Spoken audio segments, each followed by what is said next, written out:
So this is part two. We just went through the historical context. There's a lot of history on Our Lady of Guadalupe.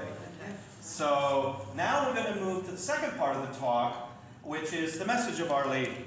And again, as I said in the beginning, I'm not an expert, but I want to share what experts are talking about. And again, this book, Our Lady of Guadalupe, Mother of the Civilization of Love, it's a really great handbook. And it's by Monsignor Eduardo Chavez and Carl Anderson, the former Grand Knight of the Knights of Columbus. And so it has a great wealth of information. And it has what is called the Nikan Mopua, which I'll explain what that means in a moment. And it goes through a lot of the symbols and the components of the hieroglyphics that I'll speak about in the third part of this presentation.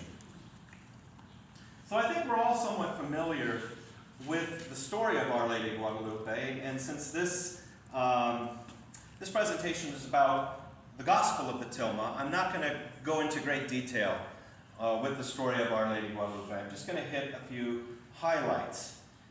And so as we were discussing earlier, in 1531 there were a series of cosmic events, things happening in the sky, an eclipse, Halley's Comet. There were natural disasters of earthquakes, volcanoes, and plagues.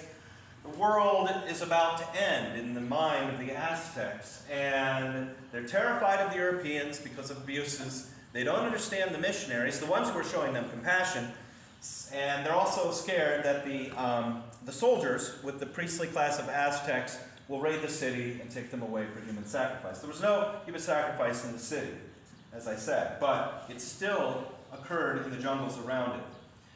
So one of the courageous Aztecs, whose name is the Eagle That Speaks, he and his family were baptized. They were able to understand the message of the gospel. They asked for baptism, and his baptismal name was Juan Diego. And so St. Juan Diego was known to Christians and the Europeans as Juan Diego, but he was known to his fellow Aztec friends as the Eagle That Speaks. That was his name. And he never gave up his ancestral name. So, St. Juan Diego, on a Saturday, December 9th, 1531, which at the time, Father Andre mentioned this during his homily, but it was the feast of Our Lady of the Immaculate Conception. So, December 9th, before the sun came up, St. Juan Diego takes off. He has to walk. He's going to Tlatelolco, and he's going to go to Holy Mass and listen to the catechesis of the priests. And it's going to be like another Saturday that he's been to, and he'd have to kind of keep his eyes open to make sure no one would be wanting to do him harm because of the various political circumstances and that of the Aztecs as well from outside the city. And so while he's going along, something miraculous happens. God's rescue mission becomes apparent. So what I'd like to read for you now is what is called the Nikan Mopua. Nikan Mopua. That's a phrase of the Nuat language of the Aztecs, translated into English, essentially here is told, or this is the story. So the Nikan Mopua are the actual experiences of St. Juan Diego that he experienced in 1531. But the Nikan Mopua was actually approximately in 1545, towards the end of his life. There was a scholar named Antonio Valerian, and Antonio was mestiza, meaning his mother was Aztec, his father was Spanish. He had the ability to understand both the Nuat language of the Aztecs and Spanish, the language of the Europeans. And so Antonio sat down with St. Juan Diego and had him tell the story in the Nuat language, and he then translated it into Spanish. He was a great scholar. What this book has, Mother of the Civilization of Love, is a more recent English translation of the Nikan Mopua. Here the story is told. So, I want to read with you. These are the words of St. Juan Diego translated into English. It was Saturday, not yet dawn, when he was coming in pursuit of God and his commandments. And as he drew near the little hill called Tepeyac, Tepeyac is a term in Nuat meaning the nose of the hill. As he was drawing near a little hill called Tepeyac, it was beginning to dawn. There he heard singing on the little hill. He heard music. This is very important. He heard music. This was the first thing. And it was like the song of many precious birds. When their voices would stop, it was as if the hill were answering them, extremely soft and delightful. Their songs exceeded those of the Koihia Totolo, of the Titizian, and the other precious songbirds. Okay, I don't speak Nuano, so I'm doing my best to say the names of the local birds there. But that's what St. Juan Diego first experienced, was this beautiful music. St. Juan Diego, well, doesn't say saint, I added that. The Nico Moko doesn't say saint. Juan Diego stopped to look. He said to himself, by any chance am I worthy? Have I deserved what I hear? Perhaps I'm only dreaming it. Perhaps I'm only dozing. Where am I? Where do I find myself? Is it possible that I am in the place of our ancient ancestors, of our grandparents, what they told us about in the land of the flowers, in the land of corn, of our flesh, of our sustenance, perhaps in the land of heaven?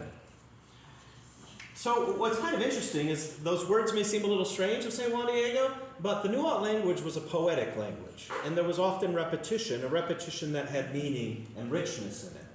Juan Diego was a descendant of a more ancient tribe called the Toltecs, and his great-great-great-grandfather had been a king of the Toltecs. Now, the Toltecs also were polytheistic, believing in many gods, but they had a belief in the one God, the one true God, who made heaven and earth and all things. And Juan Diego's great-grandfather, or great-great-great, abolished human sacrifice. So the Toltecs have a very interesting history. And so while St. Juan Diego is speaking in this poetry, it really relates back to how the Toltecs would speak. So what I want to share with you now is an older English translation of the Nikan Mokuwa. I'm going to switch here. And this again was from Antonio Valeriano. Get that? From the original manuscript. So St. Juan Diego is hearing this music. He is drawn to the top of the hill, and he sees this beautiful woman. And what does she say to him? She doesn't speak Spanish. She doesn't speak in Hebrew or Aramaic. She speaks in Nuat, the Nuapo language of the Aztecs. And Our Lady says to him, listen, my dearest and youngest son, Juan, where are you going? And he answered her, my lady, my queen, my little girl. See the repetition? He's speaking in the land. I am going as far as your little house in Mexico, Tlatelolco, to follow the things of God, everything that makes God be God, and are given to us, that are taught to us by the ones who are in the images of our Lord, our priests. So it's very interesting. He's heading to Mass, to catechesis.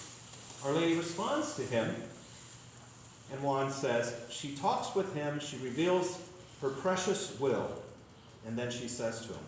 So right now, this is a very important moment, because what she's about to do is explain the mission she has from heaven, and also give her name, and a name that has theological significance, and she's going to be drawing from the language of the Toltecs that they understand. So think of the one true God. We believe in the one true God. The Toltecs did in a different way, but they believed there was one true God. This is what the Blessed Virgin Mary says. Know for sure, my dearest and youngest son, that I am the perfect, ever Virgin Holy Mary, Mother of the one great God of truth, who gives us life, the inventor and creator of the people, the owner and Lord of what is around us, and what is touching us, or very close to us, the owner and Lord of the sky, that which is far, the owner of the earth. I want very much that they build my little sacred house here. Okay, I'm going to stop. So that language is not what we would expect if we're reading St. Thomas Aquinas, for example, or even the Gospels. It's very beautiful, it's poetic, but she is speaking to him in a language he understands. He is Catholic, but he has this rich tradition. And she is speaking a theological truth. I am the perfect, ever Virgin Holy Mary, indicating she is in fact Our Lady from Nazareth, the mother of Jesus. But she describes herself not as the mother of Jesus, but of the mother of the one great God. This is the Toltec phrase. The one true God, the great God of truth who gives us life. The inventor and creator of people. I mean, that's sort of an interesting phrase. We talk of God as our creator. We don't talk of him as our inventor. But the story from Genesis, I mean, God creates everything, but there's something unique in his creation of Adam and Eve, Imago Dei. And so it goes on to explain that she's the mother of the one true God, what is touching us, very close to us, the owner of the Lord of the sky, owner of the earth, etc., etc. So what the Toltecs believed about the one true God was not what we as Christians believe as Trinitarians. They believed the one true God was distant, was out. Even though they worshiped the one true God, this was a God that was so transcendent, really had no interaction with humans, didn't have real concern. Kind of busier with other things up there. Kind of like, in some cases, the pantheon of the Roman and Greek gods. But here Our Lady's emphasizing the God of, the one true God of all that is close to us, what is touching us. That's important, it's significant. So she moves from explaining her name and her title, and who she is, to why she's there. And she continues, I want very much that they build my sacred little house here, in which I will show him, I will exalt him, and make him manifest.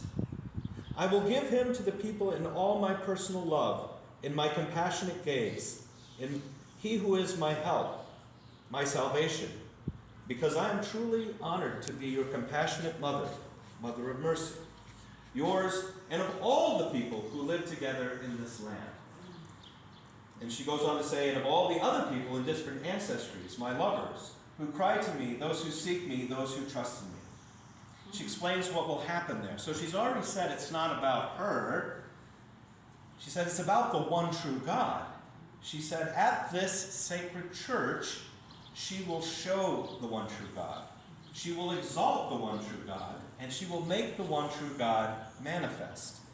And that she will give the one true God to all of them in her merciful, compassionate love. And not just to St. Juan Diego, but to all people. So this is the first confirmed church-approved apparition in the Western Hemisphere, in salvation history.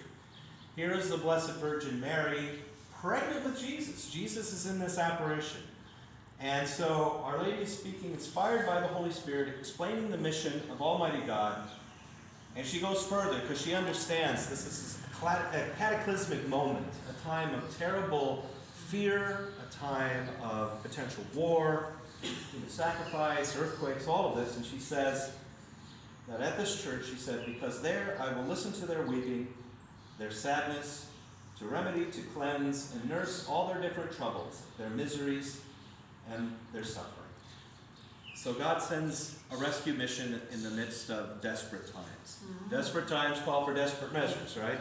So God sent a mission, and a mission to build a church, and a mission of compassion where God will be manifest. So, to go kind of quickly through the story, St. Juan Diego is told to go to the bishop, explain that a church needs to be built. This is the will of God. Similar to what happened in the 1300s in Mexico. Or excuse me, in Spain, but now it's happening in Mexico. So on Sunday, December 10th, the next day, St. Juan Diego goes into the city and goes to the episcopal residence of Bishop Zumárraga, who's from Castile in Spain. Who has a devotion to Our Lady Gaudelupe. And because of the violence, the assassination attempts, the possibility of the Aztec warriors coming in, there are guards that are stationed at the bishop's residence. And they see someone they don't know, they don't recognize, he's an Aztec, and he's saying he wants to see the bishop. They won't let him in. They're guarding the bishop, and so there's a bit of turmoil there. Ultimately, he was brought in, and you can imagine the stress of Bishop Zumárraga. In some of the records, he had written a letter saying, only a miracle from God is going to save us. Only a miracle from God. This was before he met St. Juan Diego. Wow. So in comes this baptized Aztec, the eagle that speaks, the guards around him, and he's sharing the story. And, you know, if you were a bishop, put yourself in Bishop Zumárraga's shoes. Here's someone you've never met who said, oh, yesterday morning before the sun came up, I met the mother of the one true God. Jesus' mother appeared to me and said, build a church on this place. I mean, maybe a little crazy, and I don't know who this is. And he said, well, maybe we'll listen to this later. We can talk about this later. But if it's really Our Lady, give me a sign. So St. Juan Diego leaves. He's crestfallen. He's like, you know, he didn't really pay attention to me. I'm just a lowly, peasant. he ends up complaining a little later that Our Lady maybe should send someone of nobility, that the bishop will really listen to, someone important. But when St. Juan Diego leaves, the bishop says two things. He speaks to the guards and says, follow this guy. I want to know what he's up to. Like, is he safe? Tell me about that. And the next thing he does is he goes to his chapel and he kneels down in prayer. And he asks God for a sign. He said, this guy may be crazy. Well, I don't know what he said. I'm imagining myself, maybe he's crazy, but maybe he's telling the truth. I mean, how can we know? Well, God, if this is you, I'm going to ask for a miracle. And he asked for a very particular miracle. Something significant that couldn't have been done naturally. He asked for Castilian roses. Roses from his area in Spain that weren't imported to the Western Hemisphere. Plus, this was not the time for roses. This was December. And Denver's called the Mile High City. Mexico City is also a high city. It can be cold there in the winter. These are also the surrounding areas, the hills. The volcanic mountains keep snow on them year-round. So by Tepeyac, there could have been snow up higher, there was frost. Certainly nothing's growing in this area. But Juan Diego doesn't know what the bishop is praying and asking God about. He takes off and he's going to head back and speak to Our Lady, and the guards follow him. And as he's crossing a bridge, he vanishes out of sight. I don't know if he became visible, but I mean, he may have they lost him, and these guys are soldiers, and so they were very humiliated. They had to return saying, well, we lost him. The bishop finds that curious, unsure, not too happy. So the next day, so that was Sunday, he sees Our Lady, explains to her that the bishop wants a sign. She said, return tomorrow to this place, I will provide you with the sign. Monday, December 11th, he's supposed to return. He visits his uncle, Juan Bernardino, who had also been baptized. His elderly uncle, who had been sick, now is in the throes of death. He's there, he's dying. Juan Diego is next to him, caring for him, but he sees he's going to die soon. So he waits for the morning, and he wants to go get a priest so that he can hear his confession, give him viaticum, and prepare him to meet the Lord in judgment. So Monday the 11th, he's with his uncle, caring for him. Tuesday, December 12th, he sets out to go get a priest. And he knows he's supposed to go to Tepeyac, but he doesn't want to see Our Lady. He wants to go quick. He's like, probably Our Lady will understand. And while he's on his way, something happens he wasn't expecting. Our Lady appears while he's taking a different route. And I want to share with you from the Nikamopua a bit of that exchange. Let's see if I can find the exact section.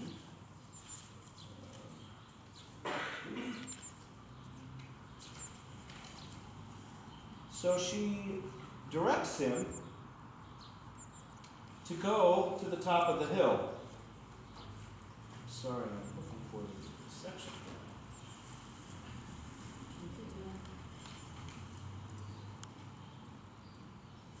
I apologize, I'm not seeing that section right off the bat. It's okay. So she directs St. Juan Diego to go to the hill. Climb the hill where you heard the music, and you will find the sign that the bishop's looking for.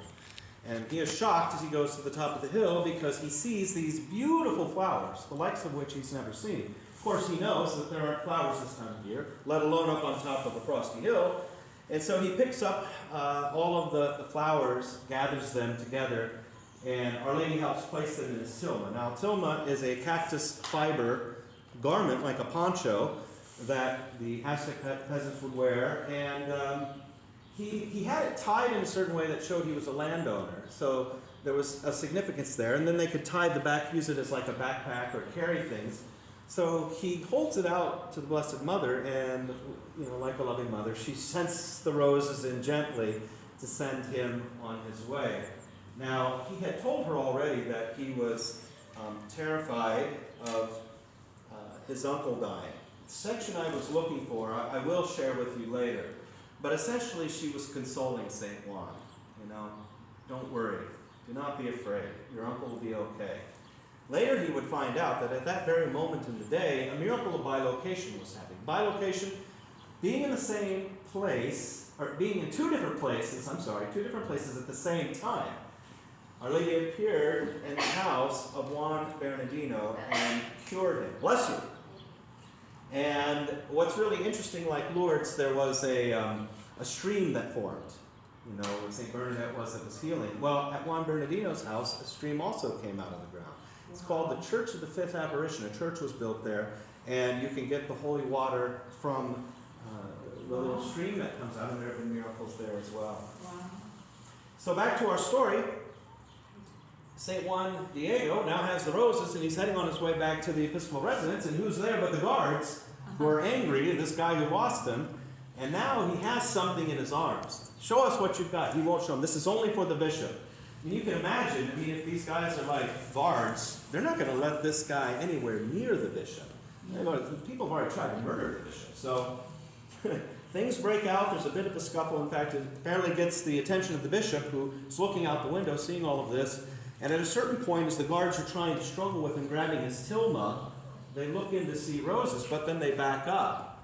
And according later, what will be said is that the guards saw not just flowers, but it looked like the flowers were like melting into the tilma.